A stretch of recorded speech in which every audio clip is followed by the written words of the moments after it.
사랑하는 여러분, 오늘 성경에도 내일을 알 수 없는 것 같은 한 사람을 만나게 됩니다. 사울왕의 시기를 받아서 죽음에 처한 다윗, 이 장면을 우리는 오늘 본문에서 발견하게 됩니다. 내일을 알 수 없는 한 인물, 그분이 바로 다윗이라는 인물이죠. 그는 골리앗과의 전투에서 승리한 다음에 국가적인 영웅이 되어서 칭송을 받게 될 때에 사울왕은 이것을 시기해서 그를 죽이려는 시도를 하게 됩니다. 그리고 오늘 본문이 사무엘상 19장 11절인데 1절에 보면 왕자인 요나단을 부르고 신하들을 불러서 다윗을 죽이라는 얘기를 합니다. 이때 요나단은 참 고맙게도 그는 하나님의 뜻을 알기에 다윗을 왕으로 세워야 된다는 것을 알기에 비록 내가 왕자라 할지라도 내가 왕위를 계승하는 것보다 다윗이 왕이 되는 것이 하나님 나라에 훨씬 더 유익하고 이것이 하나님의 뜻이라고 생각했기에 아버지에게 말합니다. 아버지, 다윗이 아버지와 이 나라를 위해서 어떠한 헌신을 했는지 아시지 않습니까? 다윗은 아버지를 해칠 사람이 아닙니다. 그를 살려주십시오. 아들의 설득 앞에 사울은 마음을 바꿉니다. 근데 이게 오래가지 않아요. 이웃국 블레셋과의 또 한 번의 전투가 벌어졌는데 다윗은 이 전투에 나가서 승리를 거두고 돌아옵니다. 그러자 다시 사울이 다윗을 시기합니다. 성경에 보면 오늘 본문 앞부분에 보면 8, 9절에 보면 악신이 사울에게 임해서 이 사울을 치료하기 위하여 찬양치료, 음악치료를 하기 위하여 다윗이 하프를 연주하게 될 때 사울왕은 이렇게 말합니다. 내가 다윗을 저 벽에 박아버리려라 하고 창을 던져버립니다. 여러분, 연주를 들을 수 있는 거리라면 먼 거리가 아니었어요. 사울왕이 겨냥하고 창을 던졌다면 다윗은 꼼짝없이 죽을 수밖에 없는 상황인데 하나님이 보호하사 이 창끝을 피합니다. 그리고 그는 집으로 갑니다. 그런데 그날 밤에 사울왕은 병력을 풀어 다윗의 집으로 보냅니다. 다윗이 사실은 미갈이라는 자기 딸의 남편이었기 때문에 사위임에도 불구하고 이를 죽이러 보냅니다. 이 상황 속에서 누군가 다윗에게 당신이 가장 원하는 선물이 무엇입니까? 라고 묻는다면 아마도 그 미 해병 한 병사처럼 나에게 내일을 주십시오 라고 말하지 않았을까요? 그는 정처 없는 무려 10년이라고 하는 장구한 세월의 도피 생활을 하게 됩니다. 사울을 죽일 기회가 있었지만 그는 하나님의 뜻에 따라 그를 죽이지 않습니다. 그리고 하나님이 사울을 제거하시고 때가 되매 다윗을 높여 이스라엘 역사의 가장 훌륭한 임금으로 그를 세우시는 역사를 우리가 알고 있습니다. 주 안에 사랑하는 성도 여러분, 다윗은 내일이 없는 삶을 살았고 그것이 무려 10년이라는 장구한 세월이었지만 하나님을 의지하고 하나님의 말씀을 따라 살 때 그의 인생에 이런 엄청난 승리가 이루어진 줄로 믿습니다. 7월 25일 전쟁 발발 30일, 즉 한 달 만에 우리 아군은 낙동강까지 밀리게 되었습니다. 낙동강 방어선이란 마산, 외관, 영독으로 연결된 240여 킬로미터에 달하는 방어선을 말합니다. 김일성은 수안보에 전투사령부가 있었는데요, 여기까지 내려와서 8월 15일까지 부산을 점령하라는 것을 독려했다라고 합니다. 참 거세게 몰아붙였죠. 그러나 이때쯤 돼서는 우리 아군과 북한군의 병력수가 비슷해집니다. 우리도 모병을 계속하고 유엔군이 참전함으로써 그리고 화력은 이제 좀 더 우세하게 되고 제공권을 장악하게 되는데 날씨가 좋지 않을 때 이승만 대통령은 피난온 목사 장로님들이 구기도를 할 때마다 오셔서 목사님, 장로님 기도해 주십시오. 폭격기가 떠야만 저 악한 인민군을 막을 수 있습니다. 그분들이 눈물로 통곡할 때 날씨를 맑게 해주셨고 제공권을 장악한 미 공군의 B-29 폭격기를 통해서 그들의 전투 의지를 그리고 함께 집단적으로 부대 운영하는 것을 막을 수 있도록 하나님께서 날씨도 쾌청하게 해주신 줄로 믿습니다. 한번 말씀드린 바 있지만 낙동강 방어의 가장 치열했던 전투는 지금 칠곡에 있는 다부동 전투입니다. 최근에 제가 다녀왔습니다. 칠곡 IC에서 나가면 오른쪽에 다부동 전적기념관이 있습니다. 북한군의 제2군단 그리고 제3사단에 집중 투입되었습니다. 3사단이 아니라 3개 사단이 집중 투입되었어요. 아군은 1사단과 그리고 17년대 마이크 헬리스 대령이 지휘하는 이 기갑부대가 함께 전투를 참여하고 있었습니다. 그런데 이틀 동안 제대로 먹지도 못하고 마시지도 못한 1사단이 후퇴한다는 얘기를 미 8군으로부터 연락을 받고 백선엽 장군은 사단장 백선엽 장군은 집차를 타고 가며 기도합니다. 그분은 신앙이 그때는 깊지 않았던 모양이에요. 어머니 하나님, 대한민국을 살려주십시오. 어머니 하나님, 대한민국을 살려주십시오. 다부동이 뚫리면 우리는 부산 앞바다에 빠져 죽게 됩니다. 어머니 하나님, 대한민국을 살려주십시오. 전투 현장을 가보니 병력들이 탈진해 있는 거예요. 이틀 동안 제대로 먹지도 마시지도 못했어요. 위로를 했습니다. 너희들 그간 너무나 잘 싸웠다. 근데 우리가 물러서면 저 미군도 후퇴하고 그럼 우리는 저 부산 앞바다에 다 빠져 죽는다. 내가 앞장설 때니까 너희들 나를 따라라. 그리고 내가 물러서면 너희들이 나를 쏴라. 영어로 shoot me if I retreat이라고 번역되어 있어요. 내가 물러서면 너희가 나를 쏴. 사단장이요, 사단의 최선봉에 서서 권총을 뽑아들고 달려가니까 장병들이 그것이 너무나도 고맙고 미안하기도 해서 우와 하고 함성을 지르면서 고지를 향해 달려가는데요, 한 병사가 사단장의 어깨를 잡아요. 사단장님, 여기까지 충분합니다. 나머지는 저희가 갑니다. 인민군은 강력한 증원군이 온 줄 알았어요. 왜냐하면 조금 전에만 해도 기진맥진해서 후퇴했던 사람들이 올 줄은 몰랐어요. 함성을 지르며 올라가니까 이 사람들이 혼비백산해서 도망가는 바람에 이 다부동 전선을 지키게 됩니다. 여러분, 정말 이때부터 미군은 한국군을 진정한 파트너로 생각하게 되었다고 전사에는 기록되어 있습니다. 한국군을 우습게 보았는데 아니구나, 정말 위기의 때에는 사단장이 선봉에 서서 나라를 지키는 군대구나. 그래서 이때부터 더 가까워졌대요. 백선엽 장군은 영어의 소통 능력이 있어서 미군들과 영어로 소통하며 한미연합작전을 이끌어갔죠. 최근에 백선엽 장군이 돌아가시면 국립묘지에 묻힐 수 없다고 주장하는 분들이 있습니다. 여러분, 그것은 옳지 않습니다. 그분이 젊은 시절 만군에 계셨다는 것 때문에 국가를 망하는 위기에서 건진 그 헌신을 무시해서는 안 됩니다. 저는 이것을 이렇게 설명드리고 싶어요.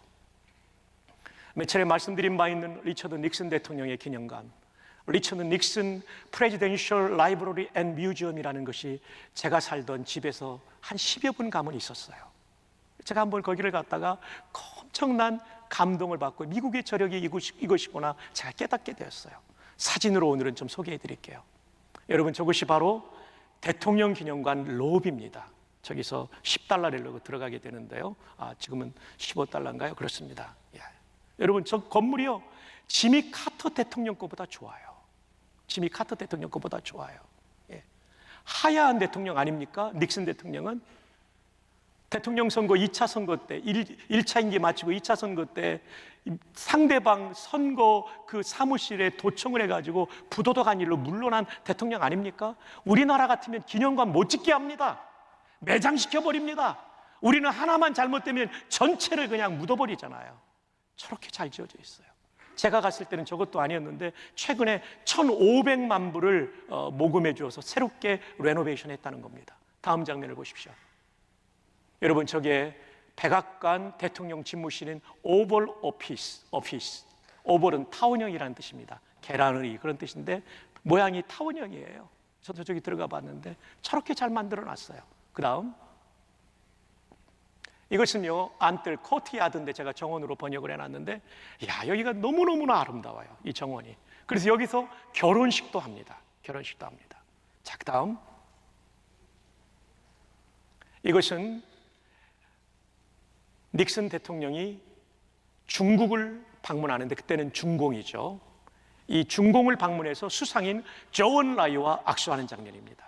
이분은요, 2차 세계대전 이후에 냉전 체제를 종식시키는 데땅트, 프랑스 말이죠, 데땅트, 평화 시대를 연 대통령이에요.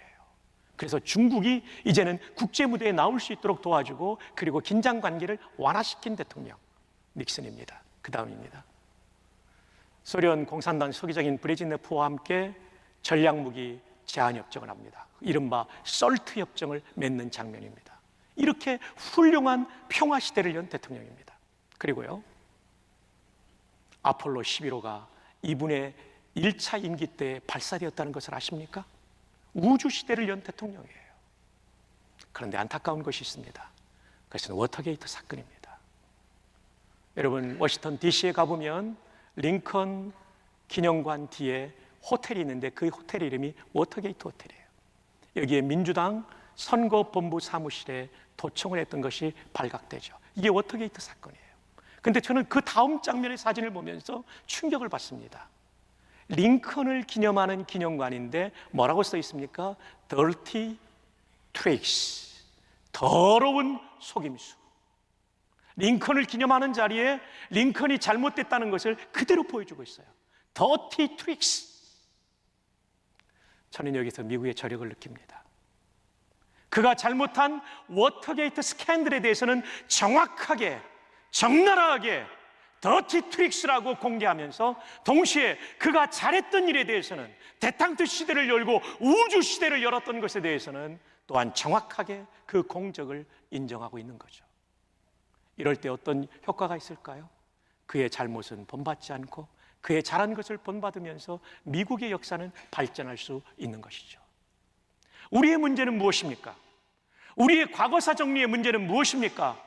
한두 가지만 잘못되면 그 사람을 완전히 매장시키는 역사의식. 얼마나 아까운 손실입니까? 백선엽 장군이 잘못한 것이 있겠죠. 20대 때 잘못 판단해서 일본의 식민지 국가인 만주국 군관학교를 갔다는 거, 간도 토벌대에 들어갔다는 건 잘못이에요. 그것이 잘못이 아니라고 미화해서는 안 돼요. 그럼에도 불구하고 다부동 전투와 한국 전쟁 내내 이분이 헌신했던 것은 우리는 인정해야 될 줄로 믿습니다. 균형을 가져야 됩니다. 이승만 대통령 부정선거하고 독재한 거 잘못입니다. 그걸 미화해서는 안 됩니다. 그러나 그분이 유창한 영어와 외교력을 가지고 정말 병력이 3만 6천 명밖에 전방에 없을 때고 탱크 하나 없던 그 시대에 이 나라를 공산화로부터 막아냈던 대통령이었다는 것은 우리는 인정해야 될 줄 믿습니다. 벌써 우리는 공산화 안 된 것이 얼마나 감사합니까? 우리 공산화 됐으면 지금 북한 꼴입니다. 70년대 중반만 해도 북한이 우리보다 더 잘 살았어요. 지금 생각해 보세요. 게임이 안 됩니다. 공산화 안 된 것이 얼마나, 체제 경쟁에서 우리는 이긴 거예요. 박정희 대통령에 대해서도 우리는 공적과 과오에 대한 균형 있는 평가를 해야 됩니다. 만주군관학교를 1등으로 수석으로 졸업하고 일본 육사를 3등으로 졸업했던 분이죠. 일본 이름을 가졌던 분이죠. 그러나 그분이 일으켰던 조국 근대화의 열정과 결실까지 무시해서는 안 됩니다. 경부고속도로를 놓을 때 김영삼, 김대중 의원이 뭐라고 그랬습니까? 자동차도 안 다니는데 도로 만든다고. 근데 그거 안 만들었으면 수출 어떻게 했겠습니까? 미국의 방산업체 사장님과 대표가 청와대를 방문했습니다. 70년대 얘기입니다. 뜨거운 여름인데 대통령은 에너지를 아끼기 위해서 에어컨을 틀지 않고, 에어컨이 있음에도 불구하고 그는 부채질을 하고 있더랍니다. M16을 수입하게 되는데 뇌물을 주니까 나는 이 돈이 필요 없고 이 돈만큼의 소총을, M16을 더 주십시오. 여러분, 역사 바로잡기가 또 하나의 역사 왜곡으로 흘러가지 않기를 바랍니다. 아울러 미국처럼 그의 잘못은 공정하게 드러내면서도 그가 기여한 부분도 공정하게 드러내는 역사의식. 그래서 우리 후대가 잘못한 것은 거부하고 잘한 것은 배우면서 우리 모두가 한마음이 되어서 내일을 향해 나아가는 그런 대한민국이 되기를 주님의 이름으로 축복합니다. 낙동강 방어선을 잘 지켰기에 9월 15일 인천 상륙작전을 거쳐 9.28 서울 수복이 가능했습니다. 이것은 하나님께서 우리나라를 지켜주셨고 수많은 애국자들의 피해 희생 후에 얻어진 결과였습니다. 6.25 전쟁 당시 유일한 여성 종군 기자였던 마가렛 히긴스, 버클리 대학을 나오고 그 유명한 콜롬비아 대에서 석사를 마친 언론인입니다. 이분이 최근에 개봉된 장사리 전투 학도병들 편에 서서 말씀하셨던 여국 기자가 바로 마가렛 히긴스입니다. 이분은 1951년도에 한국 전쟁 중에 책을 씁니다. 자유를 위한 희생. 영어 제목은 War in Korea. 그는 마지막에 이렇게 글을 적고 있다고 합니다. 제가 2차 문헌을 참고하다 보니까 페이지를 드릴 수 없습니다. 한반도에서 우리는 준비하지 않은 전쟁을 치rum으로써 값비싼 대가를 치렀다. 준비하지 않은 전쟁을 치rum으로써 값비싼 대가를 치렀다. 지금도 준비하지 않으면 어마어마한 대가를 치르게 될 거예요. 우리 대비해야 돼요. 대비해야 돼요. 또 승리는 많은 비용을 요구할 것이다. 승리는 비용을 요구해요. 그러나 그것은 패배할 때 치러야 할 비용보다 훨씬 저렴할 것이다. 여러분, 만약에 그때 공산화가 되었다면 우리는 어떻게 됐을까요? 예배 못 드립니다. 신앙의 자유 없습니다. 우리는 지금 북한처럼 인권이 유린당하고 그리고 먹을 것이 없어서 300만 명이나 고난의 행군 시대, 김정일 시대에 죽었던 그런 사람들이 되었을 거예요. 여러분, 북한의 동족은 사랑해야 되지만 북한 군부와 정권에 대해서는 경계심을 늦추지 말기를 바랍니다. 이제 말씀을 맺습니다. 7가지로 정리했습니다. 첫 번째, 6.25 전쟁 70주년을 맞이하며 이 나라를 보호하신 하나님께 감사할 수 있기를 바랍니다.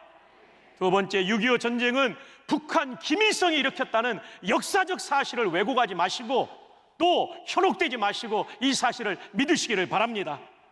세 번째, 6.25 전쟁 중에 많은 성도들이 일제강점기보다 더 많이 죽었다는 것, 공산군에게 죽었다는 것 기억하시기를 바랍니다. 추가적으로 네 번째, 이 자유와 평화를 위해 희생하신 국군 장병, 경찰관, 학도병들에게 감사할 수 있기를 바랍니다. 여기 청년들 15, 16살의 이 학생들이요, 교복 입고 펜 대신 총을 들고 나갔다니까요. 군번줄도 없이. 낙동강 방어선을 지키다가 대구가 함락될 지경이 되니까 조병옥 내무장관이 그분이 그런 얘기했어요. 우리 경찰들이 나서겠습니다. 여러분, 장준호 전투에도 경찰이 투입됐다는 거 아십니까? 한국 경찰이요. 경찰의 희생도 어마어마하게 많았어요. 다섯 번째, 그때 나라를 위해 기도하고 애국했던 성도들의 신앙을 계승할 수 있기를 바랍니다. 여섯 번째, 북한의 진정한 자유와 인권이 있도록 전쟁 없는 통일을 기도합시다. 왜 우리 대한민국의 정치인들은 한국의 인권은 말하면서 북한의 인권은 말하지 않습니까? 왜 북한의 인권에 대한 얘기는 휴전선을 넘어가지 못하고 있습니까? 이것도 기울어진 생각입니다. 마지막 7번째, 한라에서 백두까지, 백두에서 땅의 끝까지 주님 오실 길을 예비하는, 주님만 섬기는 이 나라 이결의 되기를 주님의 이름으로 축복합니다.